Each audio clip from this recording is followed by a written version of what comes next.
Prepare to have your mind blown. What if everything you thought you knew about so-called old maids from history was completely wrong?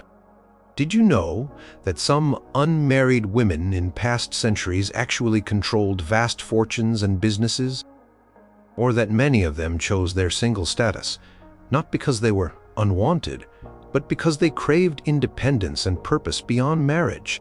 Could it be that the stereotype of the lonely, bitter spinster was a carefully constructed narrative, and the reality was far more vibrant, powerful, and fascinating? Get ready, because we are about to journey back in time and uncover some truly surprising truths. Number 9. The myth that all old maids were desperately lonely and miserable. Picture this: a woman, alone by the fireside, perhaps with a cat, sighing wistfully as she gazes out of a rain-streaked window. This is the image often conjured when we think of unmarried women in history. The story goes that without a husband and children, a woman's life was inherently empty, a long stretch of solitude and quiet despair. But historical records paint a very different and often much brighter picture. Many women who did not marry found deep companionship and emotional fulfillment in ways that society at the time often overlooked, or perhaps chose not to highlight. Consider the world of female friendships. In centuries past, before modern distractions, friendships between women could be incredibly intense and supportive. Women often lived in close-knit communities, whether in villages, towns, or even within larger households. An unmarried woman was not necessarily isolated. She might be an integral part of a bustling family home, caring for nieces and nephews, assisting her siblings, or managing household affairs. Her presence was often valued, her skills utilized, and her companionship cherished by those around her. She was Aunt Margaret, who told the best stories, or Sister Anne, who knew every remedy for a cough. Then there were the formal and informal networks women create. Think of religious communities. For centuries, convents offered women an alternative path to marriage. These were not just places of prayer. They were centers of learning, art, music, and administration. Women like Hildegard of Bingen in the 12th century was a German Benedictine abbess, writer, composer, philosopher, mystic, visionary, and medical writer. She corresponded with popes and emperors, went on preaching tours, and her influence was immense. She was not married yet. Her life was filled with purpose, intellectual stimulation, and the company of her fellow nuns, forming a strong, supportive community. These women chose a life dedicated to spiritual pursuits and communal living, a life that offered them opportunities for leadership and intellectual development that might have been unavailable to them in marriage. Their days were structured, filled with work, prayer, and shared experiences. Loneliness was likely less of a concern than the demands of their chosen vocations. Beyond religious orders, there were also secular communities and strong household bonds. In some eras and cultures, unmarried sisters would live together, pooling their resources and providing mutual support. Sometimes, groups of unrelated women formed households. These arrangements, born out of necessity or choice, often blossomed into deeply affectionate and supportive environments. Consider the Boston marriages of late 19th and early 20th century New England. This term described households where two women lived together, often for many years, in long-term supportive and loving relationships.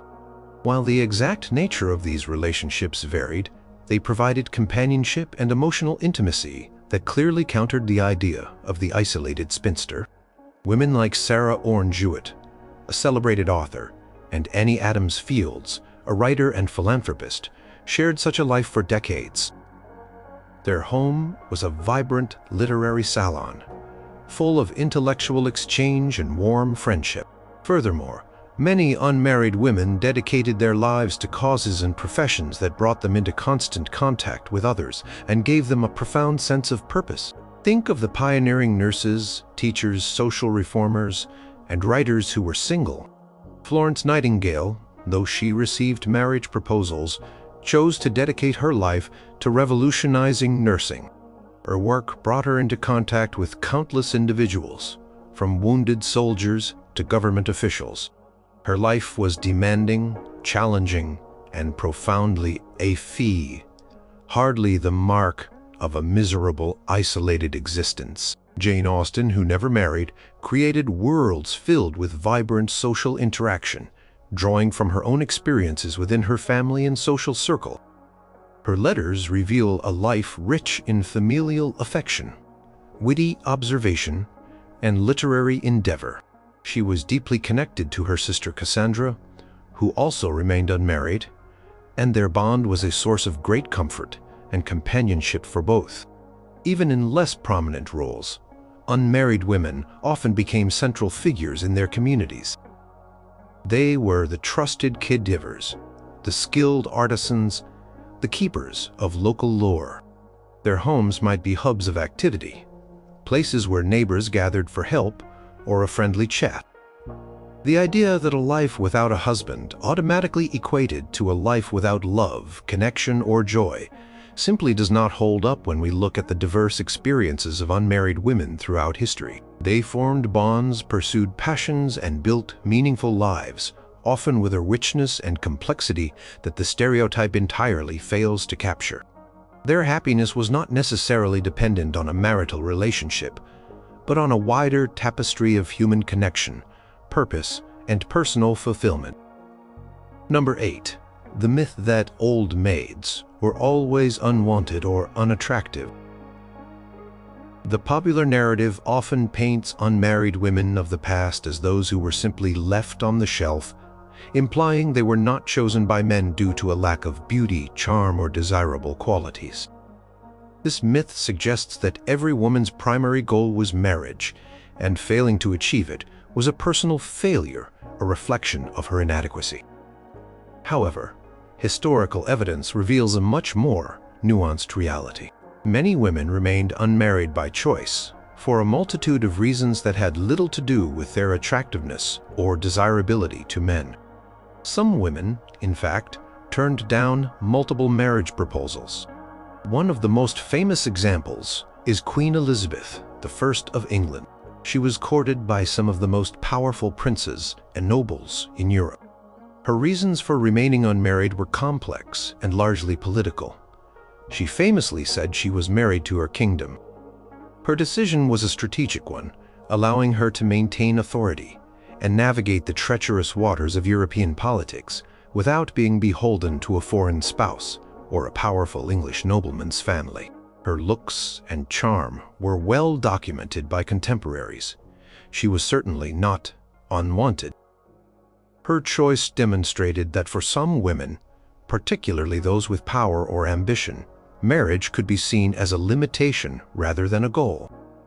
Beyond royalty, many women from various social classes chose single life for reasons of personal autonomy and intellectual or spiritual freedom. In eras where marriage meant a woman legally became her husband's property, losing control over her earnings, inheritance, and even her own person, some women found the prospect of such subordination unappealing. For a woman with intelligence and a desire for independence, staying single could be a path to self-determination. The Swedish writer Fredrika Bremer, a prominent feminist voice in the 19th century, never married and actively campaigned for women's rights and emancipation. She saw marriage in her time as often restrictive for women and valued her independence, which allowed her to travel, write, and engage in social reform. Moreover, the very notion of attractiveness is subjective and culturally conditioned. What was considered beautiful or desirable varied across time periods and societies. To assume that all unmarried women lacked these qualities by some universal standard is a historical oversimplification. Furthermore, Some women might have had romantic relationships or attachments that did not lead to marriage for various reasons: social class differences, family disapproval, or simply the complexities of human relationships. The absence of a marriage certificate did not necessarily mean an absence of romantic experience or admiration from others. Consider also women who dedicated themselves to artistic or intellectual pursuits. For women like the Italian Renaissance poet Gaspara Stampa, who was admired for her talent and wit and had passionate, albeit complex relationships, marriage was not the defining feature of her life or her desirability. Her work speaks of love and passion, indicating a life lived with emotional intensity, regardless of her marital status. Similarly, many women who entered religious orders did so not from a lack of options, but from a strong spiritual calling, or a desire for a scholarly life, a life that the convent could provide. These women were often from noble or well-to-do families, and could have easily married had they chosen to. Their choice was an active one, driven by conviction. There were also economic factors. A woman with her own inheritance or a successful trade might have been less inclined to marry if she feared losing control of her assets. While society often pressured women to marry, the reality for some was that singlehood offered a degree of financial independence that marriage would curtail. They might have been skilled artisans, merchants, or landowners who managed their affairs capably on their own. Their focus was on their work and their economic stability, and marriage might have been seen as a potential complication rather than a desirable outcome. It is also important to remember that demographic imbalances sometimes played a role. In certain periods or regions, there might have been a surplus of women, particularly after wars that decimated the male population. In such cases, not all women could marry even if they wished to. However, this demographic reality does not equate to those women being individually unwanted or unattractive. It was a societal circumstance.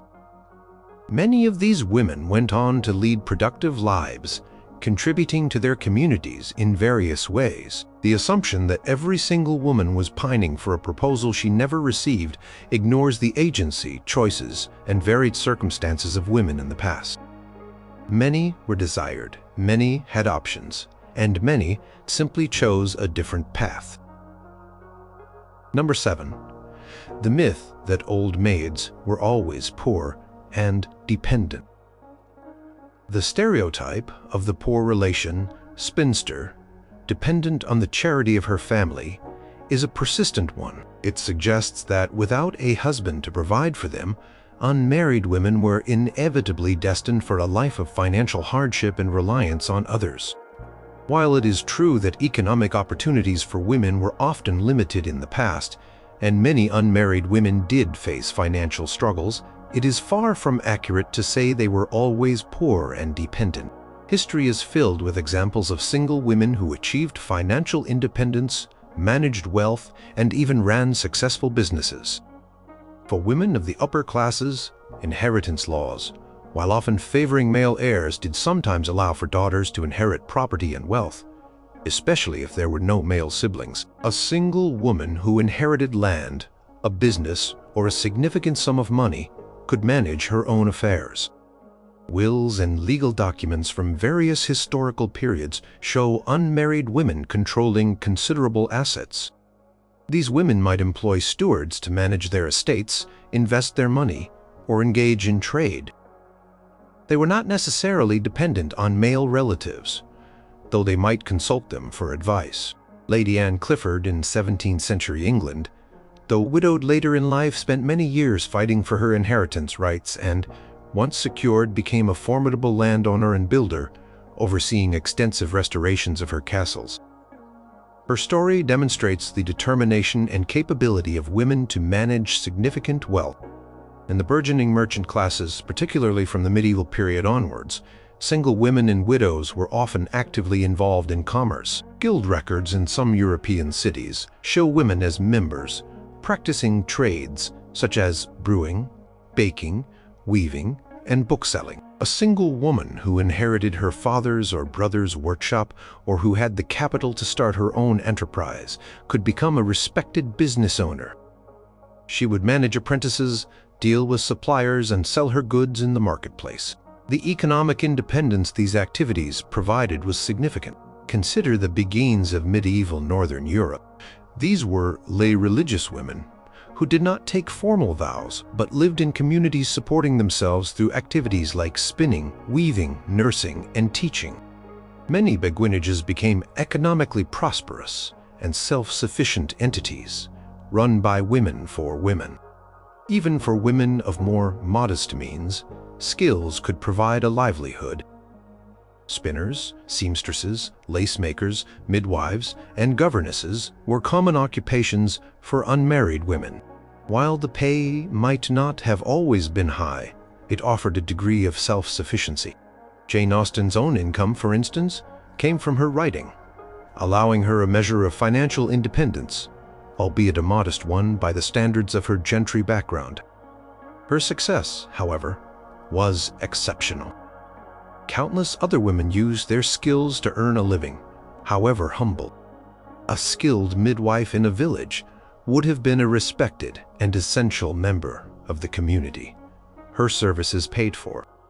A woman who ran a small village shop or a local school could also support herself. Furthermore, some unmarried women found financial security through strategic investments or by lending money. Historical records, including court documents and private letters, sometimes reveal women engaging in financial transactions, acting as creditors, and managing their investments shrewdly. They were not simply passive recipients of family support.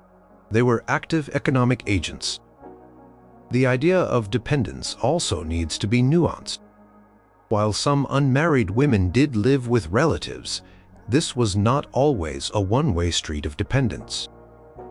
Often, these women contributed significantly to the household through their labor skills or even their own small incomes. An unmarried aunt might manage the household, raise the children, or care for elderly parents, freeing up other family members to pursue income-generating activities. Her contribution was economic in a broader sense, even if not directly salaried. She was a vital part of the family's economic unit. It is true that societal structures often made it harder for women to achieve the same level of economic success as men.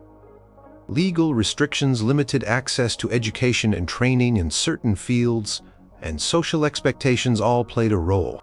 However, to paint all unmarried women with the broad brush of poverty and dependence is to ignore the resilience, resourcefulness, and autonomy spirit of many. From wealthy heiresses managing estates to skilled artisans running their own shops, from dedicated professionals earning their own salaries to vital contributors within family economies, unmarried women in history found numerous ways to achieve. Their economic stories are diverse and often demonstrate remarkable agency in challenging circumstances. Number 6. The myth that old maids had no social standing or influence. The term old maid or spinster often carries connotations of social marginalization of women who are overlooked, unimportant, and lacking in any real influence within their communities or broader society. The assumption is that a woman's social standing was almost entirely derived from her husband and his family. While marriage certainly was a key institution for social placement, it is incorrect to believe that unmarried women were universally devoid of status or the ability to exert influence. Many found ways to carve out respected positions and make significant impacts, often precisely because they were not constrained by marital roles. Consider women who held positions of authority by birthright or circumstance. Queens regnant, like Elizabeth I of England or Christina of Sweden, wielded immense political power, despite or perhaps sometimes facilitated by their unmarried status. Noble women who inherited titles and estates in their own right could also command considerable local or even national influence. They managed vast lands, patronized arts and learning, and played roles in regional politics. Their single status did not negate their inherited rank and the power that came with it. In the realm of religion, abbesses and other high-ranking female monastics held significant authority. As mentioned before, women like Hildegard of Bingen were not just spiritual leaders within their convents. They were figures of international repute, advising secular rulers and shaping theological discourse. Their influence extended far beyond the cloister walls. These women commanded respect, and their opinions carried weight. Their unmarried state was, in fact, a prerequisite for their roles, and a source of their unique spiritual authority. Beyond these formal positions of power, many unmarried women gained social standing and influence through their intellect, talents, and activism. The rise of the salon culture in 17th and 18th century Europe saw many influential hostesses, some of whom were unmarried or widowed. These women created spaces for intellectual debate, artistic expression, and political discussion, shaping cultural tastes and even influencing political careers. Madame de Scudéry in 17th century France, for example, was a celebrated novelist who never married and whose salon was a major literary hub. Her writings and her social influence were substantial. In the 19th and early 20th centuries, a significant number of leaders in social reform movements, including abolition, temperance, and women's suffrage, were unmarried women. Figures like Susan B. Anthony, a pivotal leader in the American women's suffrage movement, dedicated her entire life to the cause, remaining unmarried. Her single status arguably gave her more freedom to travel, organize, and agitate for change without the domestic responsibilities that marriage would have entailed at the time. Her influence on American society was profound and just. Similarly, Frances Willard, leader of the Women's Christian Temperance Union, was another unmarried woman who wielded enormous political and social influence, advocating for a wide range of reforms. These women were not on the margins of society. They were at the forefront of social change, commanding large followings and shaping public opinion. Even at a more local level, unmarried women could be highly respected and influential members of their communities. The skilled midwife, the knowledgeable herbalist, the dedicated teacher, or the charitable woman who cared for the poor and sick, these individuals often held a special place in the social fabric. Their skills and compassion earned them respect, and their opinions were often sought. They might not have had formal titles, but their practical influence on the daily lives of their neighbors was undeniable. Think of the wise woman of the village, whose advice was valued on everything from health matters to resolving local disputes.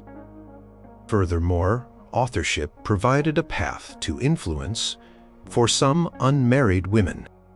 Jane Austen, Emily Dickinson, Christina Rossetti, Louisa May Alcott, these are just a few examples of unmarried women whose literary works have had a lasting cultural impact. Through their writing, they explored human nature, critiqued society, and entertained generations of readers. Their unmarried status did not prevent them from achieving literary fame and shaping the cultural landscape. Alcott, for instance, through Little Women, presented images of independent and aspiring young women that resonated deeply and provided role models. The social standing of an unmarried woman was not monolithic. It varied greatly, depending on her social class, wealth, family connections, talents, and personal character. While societal pressures towards marriage were strong, and some unmarried women did face social difficulties, many others navigated their social worlds, adeptly earning respect, building influential networks, and contributing significantly to their societies. Their stories demonstrate that influence and status could be achieved through various avenues, not solely through marriage. Number 5. The myth that old maids were all desperate to marry. Common and rather unkind portrayal of unmarried women in history is that of a desperate figure, anxiously awaiting a marriage proposal that never comes, or scheming to ensnare any available man. This caricature suggests that their single status was always a source of regret, and that their primary life's ambition was matrimony, regardless of the suitability of the match. While marriage was indeed a societal expectation and offered certain securities, historical evidence shows that not all unmarried women were consumed by a desperate desire to wed. Many had valid reasons to remain single, and some actively chose it. One powerful reason for choosing singlehood was the desire for personal autonomy and freedom. As touched upon earlier, in many historical periods, marriage meant a significant loss of legal and economic rights for women. Upon marrying, a woman's property often came under her husband's control, coverture. Her earnings belonged to him, and she had limited legal standing independent of him. For a woman who valued her independence, her intellectual pursuits, or her ability to manage her own affairs, the prospect of such subordination could be a strong deterrent to marriage. She might look at the marriages around her and decide that single life, with its potential challenges, was preferable to a restrictive union. Some women were deeply committed to a religious calling or a spiritual life that precluded marriage. Nuns, abbesses, and other women in religious orders consciously chose celibacy as part of their devotion. This was not a sign of desperation for earthly marriage, but a commitment to what they saw as a higher calling. These women often found fulfillment, community, and purpose within their religious lives. Their choice was an affirmative one, not a default due to lack of other options. The Beguines of medieval Europe are another example of women who chose a communal religious life outside the bounds of traditional marriage, often valuing the spiritual and social independence it afforded. Intellectual and artistic ambitions also led some women to remain single. Pursuing a life of the mind or a creative career was often easier without the extensive domestic duties and social obligations that came with marriage and motherhood in many historical contexts. A woman dedicated to her studies, her writing, her art, or her scientific investigations might see marriage as a distraction or an impediment. While some married women did manage to combine these pursuits with family life, it was undoubtedly more challenging. Figures like the 17th century Mexican nun Sor Juana Inés de la Cruz, a renowned scholar, poet, and playwright, chose the convent in part because it allowed her to pursue her intellectual passions, something she felt would be impossible in marriage. She famously wrote about her disinclination to marry, preferring the freedom to study. Furthermore, not all marriage prospects were appealing. Women might have received proposals but turned them down if they did not love the suitor, if they feared an unhappy or abusive marriage, or if the match was deemed unsuitable by them for other personal reasons. To assume that any proposal would have been eagerly accepted ignores a woman's agency and her capacity for discernment. Jane Austen, for instance, is known to have accepted a marriage proposal one evening from Harris Bigwither, only to retract her acceptance the following morning. This suggests a careful consideration and a decision based on her own feelings and assessment of future happiness, rather than a desperate snatch at any offer. Economic independence, if a woman possessed it through inheritance or her own endeavors, could also reduce the perceived necessity of marriage for financial security. A woman who was successfully running a business or managing her own property might not feel the same pressure to marry as a woman with no independent means.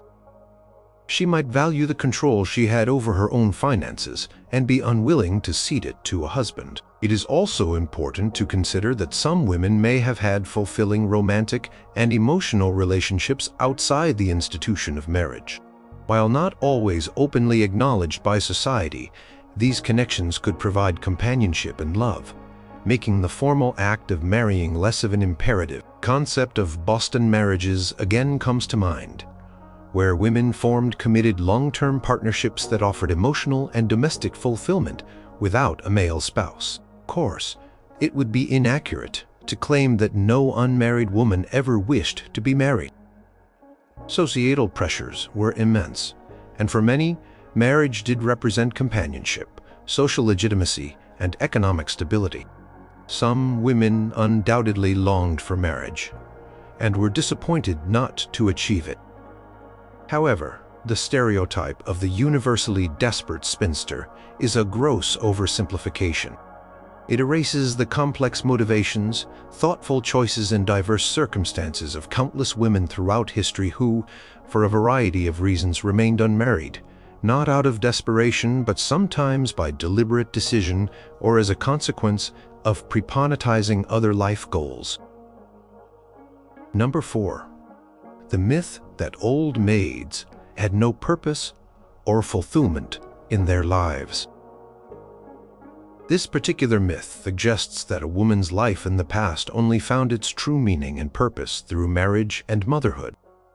An unmarried woman, therefore, was seen as leading an empty, unfulfilled existence adrift without the central anchors that supposedly defined female identity. This narrow view, however, crumbles when confronted with the rich tapestry of lives led by single women throughout history, lives filled with diverse purposes, achievements, and deep personal satisfaction. Many unmarried women found profound purpose in dedication to a cause larger than themselves. The history of social reform is illuminated by the contributions of single women. Think of Dorothea Dix in the 19th century United States, who, after witnessing the horrific conditions in which people with mental illness were kept, dedicated her life to advocating for their humane treatment. She traveled extensively, documented abuses, and lobbied tirelessly, leading to the establishment of the first American mental asylums. Her life was driven by an intense sense of purpose that had a monumental impact on society. She never married, her energies consumed by her ground-draining work. Was her life without purpose? Clearly not. Similarly, countless unmarried women devoted their lives to education. They became teachers, governesses, and founders of schools, often in times when educational opportunities for girls and women were scarce. They saw the power of knowledge to transform lives and dedicated themselves to imparting it. Catherine Beecher, an influential 19th century American educator and writer, never married but championed women's education and the professionalization of teaching. She founded several schools for girls and wrote extensively on education and domestic economy, shaping the minds of generations. Her purpose was clear: to empower women through education. The arts and sciences also offered avenues for fulfillment. Unmarried women have made significant contributions as writers, poets, painters, musicians, and even scientists, though their achievements in the latter field were often harder to gain recognition for.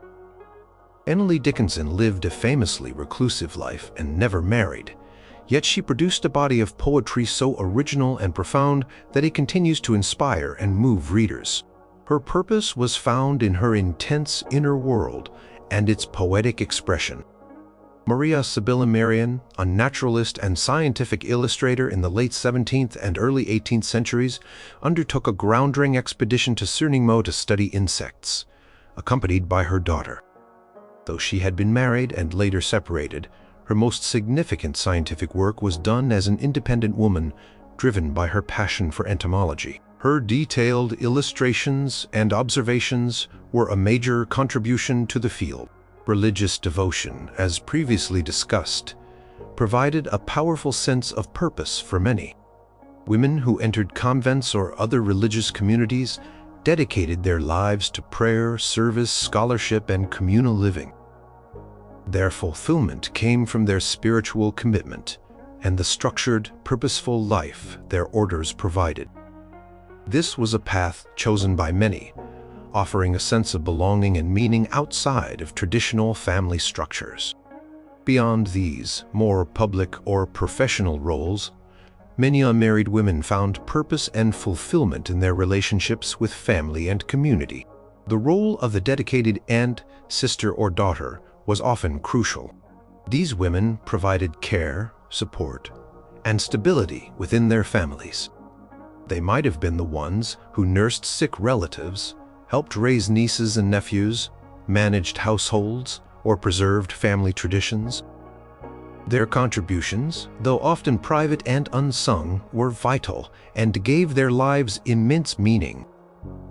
Their fulfillment came from the love and connection they shared, and the tangible difference they made in the lives of those around them. Think of Louisa May Alcott, who, drawing on her own experiences, often wrote about the importance of familial duty and love. She herself worked tirelessly to support her family through her writing. Even in seemingly ordinary lives, unmarried women found ways to create meaning. They cultivated gardens, pursued crafts, engaged in charitable work within their local communities, maintained wide correspondences, and nurtured deep friendships. Fulfillment is a personal experience, not solely defined by societal benchmarks like marriage.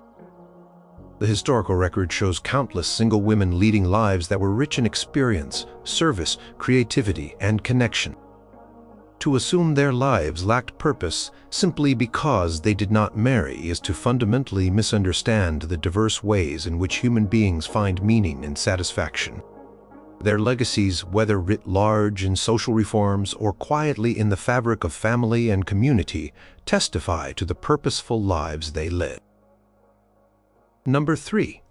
The myth that old maids were a burden on their families.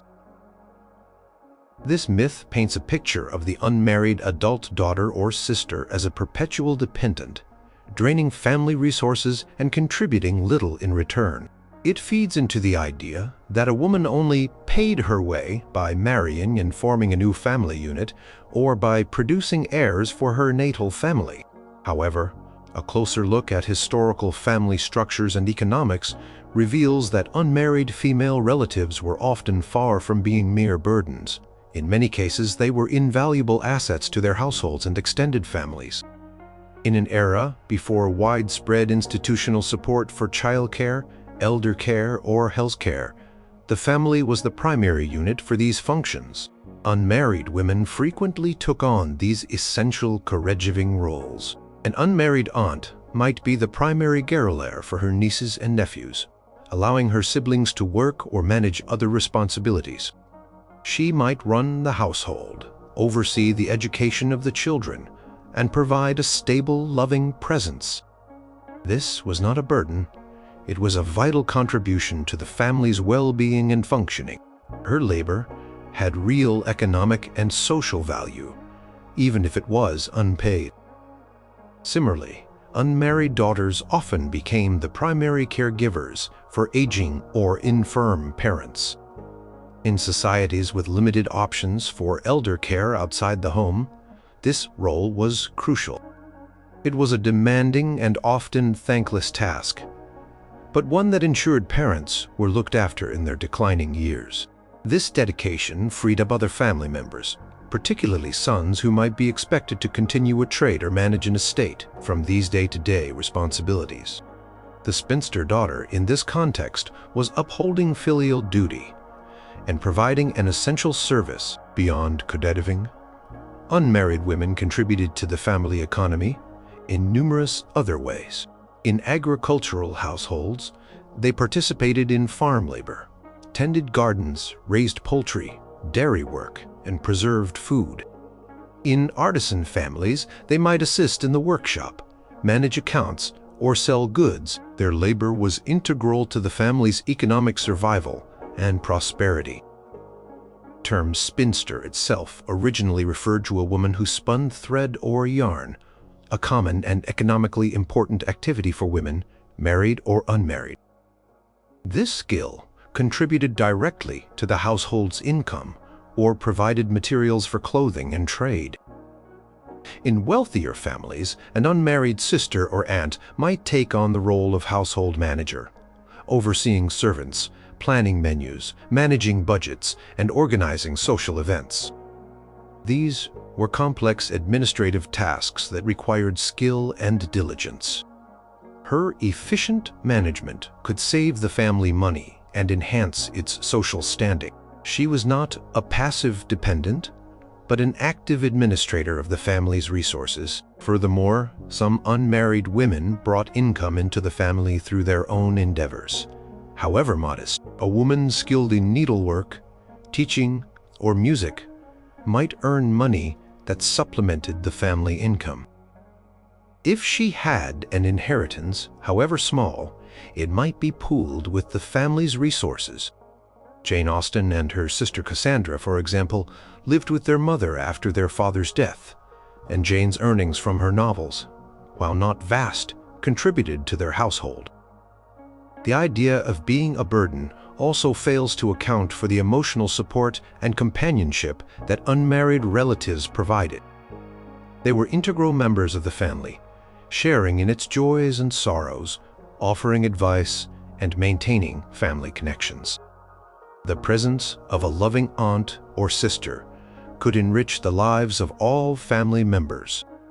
It is true that in some circumstances, particularly if a family was very poor and had many mouths to feed, an additional adult who was not directly bringing in a substantial income could be perceived as a strain. However, even in these cases, the contributions of unmarried women through domestic labor, childcare, and other forms of support were often essential for the family's functioning.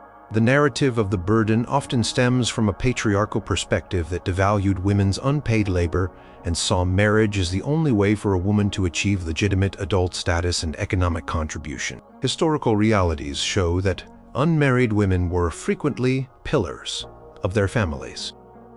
They were caregivers, laborers, managers, and companions. Their contributions, while not always recognized in formal economic terms, were indispensable to the social and economic fabric of family life. Far from being a drain, they were often the glue that held families together and the engines that kept households running smoothly. Number 2, the myth that old maids lacked romantic or intimate relationships. The stereotype of the old maid often includes the assumption that her life was devoid of romance, passion, or deep emotional intimacy. Because she did not marry, the story goes, she must have lived a life untouched by love in its romantic or deeply connected forms. This is a significant oversimplification that ignores the complexity of human relationships and the various ways affection and intimacy were expressed and experienced in the past, particularly by women who did not follow the conventional path of marriage. Firstly, it is important to acknowledge that not marrying did not necessarily mean never having been in love or never having had romantic experiences. Love affairs, courtships that did not lead to marriage for various reasons, class differences, family disapproval, one party's change of heart, or even unrequited loves were all part of the human experience for unmarried women, just as they were for others. Letters, diaries, and literary works from the past sometimes offer glimpses into these private emotional lives, revealing passions and attachments that did not culminate in a wedding ceremony. A woman might have chosen not to marry a particular suitor, or circumstances might have prevented a desired union, but this does not mean her heart was untouched. Then there is the realm of deep, emotionally intimate friendships, particularly between women. As mentioned in the context of loneliness, Boston marriages in the 19th and early 20th centuries are a well-documented example of two women choosing to build a life together. These relationships were often characterized by profound love, mutual support, and lifelong companionship. While the extent of physical intimacy in these relationships varied and is often not explicitly detailed in historical records, the emotional intimacy and commitment were undeniable. Women in such partnerships often referred to each other in terms of deep affection and considered their bond to be central to their lives. They shared homes, finances, social lives, and provided each other with the kind of support and understanding often associated with marriage. Even outside of these formal cohabiting arrangements, intense and passionate friendships between women were common and accepted in many historical periods. Letter collections from the 18th and 19th centuries, for example, are replete with expressions of ardent affection and devotion between female friends. These romantic friendships involved a level of emotional intensity and self-disclosure that was deeply fulfilling. For an unmarried woman, such a friendship could be a primary source of emotional sustenance and intimacy, a bond that was cherished and central to her happiness. Society, at certain times, was more tolerant or less scrutinizing of such relationships than it might be today, allowing them to flourish. It is also crucial to avoid imposing modern definitions of romantic or sexual relationships onto the past. The ways people understood and expressed love and intimacy could differ. For some unmarried women, particularly those with strong religious convictions, spiritual love or devotion to a divine figure could be experienced with an intensity that modern secular society might struggle to comprehend. This was a form of profound emotional and spiritual connection that filled their lives. Furthermore, the absence of a husband did not mean an absence of love in other forms. Unmarried women often had rich relationships with family members, parents, siblings, nieces, and nephews, characterized by deep affection and mutual care. The love for a cherished sister, or the joy found in nurturing young relatives, could be powerful and fulfilling emotional experiences.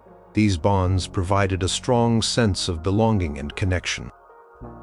We must also be cautious about assuming what we don't know. The privacy of personal lives, especially concerning matters of the heart or unconventional relationships, was often fiercely guarded. The lack of explicit historical records about an unmarried woman's romantic or sexual life does not definitively prove its absence. It simply means it was not recorded, or the records have not survived, or that societal norms discouraged such documentation. While the conventional path to romantic and intimate fulfillment in many historical societies was through marriage, it was not the only path. Unmarried women found love, companionship, and deep emotional connection in a variety of ways, through passionate friendships, through devoted family ties, through spiritual devotion, and sometimes through romantic attachments that for whatever reason did not lead to legal marriage. To imagine their lives as emotionally barren simply because they lacked a husband is to underestimate the human capacity for connection and the diverse forms that love and intimacy can take. Number 1. The myth that all old maids were eccentric, bitter, or even malicious figures. This is perhaps one of the most pervasive and damaging myths. The image of the old maid as a peculiar, sharp-tongued, and often resentful character. Think of Miss Murdstone from David Copperfield, or the stereotypical cat-hoarding, curtain-twitching neighbor. This caricature suggests that a life without marriage inevitably warped a woman's personality, turning her into an object of ridicule or fear. However, history provides ample evidence of unmarried women who were kind, generous, witty, wise, and thoroughly well-adjusted individuals, deeply integrated and valued within their communities. The stereotype of bitterness often stems from the assumption that all unmarried women were deeply unhappy with their lot. As we have explored, many women chose not to marry or found fulfillment in other aspects of their lives. A woman who was content with her independence, her work, or her social connections was unlikely to be consumed by bitterness over her marital status. Indeed, many unmarried women were known for their cheerful dispositions, their humor, and their engaging personalities. Jane Austen's letters, for example, reveal a witty, observant, and sociable woman, deeply engaged with her family and friends, not a bitter recluse. Her novels, too, are filled with sharp social satire, but also a deep understanding of human nature, hardly the work of a woman soured on life. Many unmarried women were pillars of their communities, known for their charity, compassion, and willingness to help others. They might be the ones who nursed the sick, supported the poor, or offered guidance and comfort to those in need. These were not the actions of bitter or malicious individuals, but of women with a strong sense of social responsibility and empathy. Consider women involved in philanthropy or social work. Tavia Hill, a 19th-century British social reformer who never married, dedicated her life to improving housing conditions for the poor in London. She was a practical, determined, and compassionate woman whose work had a lasting positive impact. Her focus was on constructive solutions, not personal resentment. The label of eccentric can also be misleading. What one era or community deems eccentric, another might see as merely unconventional or individualistic. Women who defied societal norms by pursuing intellectual interests, engaging in unfeminine occupations, or simply having strong opinions might have been labeled eccentric. Queen Christina of Sweden, who abdicated her throne, converted to Catholicism, and moved to Rome, was certainly unconventional for her time and was viewed by some as eccentric. However, she was also highly intelligent, a patron of arts and philosophy, and a woman who lived life on her own terms. Her choices were deliberate, not necessarily signs of a disordered personality. Furthermore, the accusation of malice, sometimes extending to historical accusations of witchcraft against unmarried or widowed older women, often had more to do with societal anxieties, misogyny, and the scapegoating of those who were different or vulnerable, rather than any inherent malice in the women themselves. An independent older woman, perhaps skilled in herbal remedies and living alone, could become an easy target for suspicion in times of trouble. This says more about the accusers and the societal context than about the character of the women accused. It is also important to consider that personalities are diverse, regardless of marital status. There were undoubtedly unmarried women in history who were difficult, just as there were married women who were difficult. To attribute negative personality traits solely to a woman's unmarried status is a logical fallacy and a form of prejudice. Many unmarried women were celebrated for their wisdom, their kindness, and their contributions to society. Think of Hannah More, an 18th-century English writer and philanthropist who never married. She was a prominent figure in the abolitionist movement, a successful playwright and poet, and a promoter of education for the poor. She was widely respected for her intellect and her moral character. The old maid stereotype often served a social function, to discourage women from remaining single by presenting it as an undesirable fate leading to personal unpleasantness.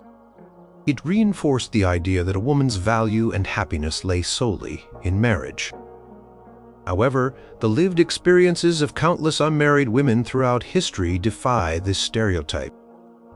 They were activists, artists, scholars, caregivers, community leaders, and simply ordinary women who led lives of integrity, kindness, and purpose. Their characters were as varied as those of any other group of people. Reducing them to a caricature of eccentricity or bitterness is to ignore their humanity and their diverse contributions to the world. The historical record shows not a legion of bitter spinsters, but a multitude of women who, married or not, navigated their lives with the same complex range of human emotions and characteristics as anyone else.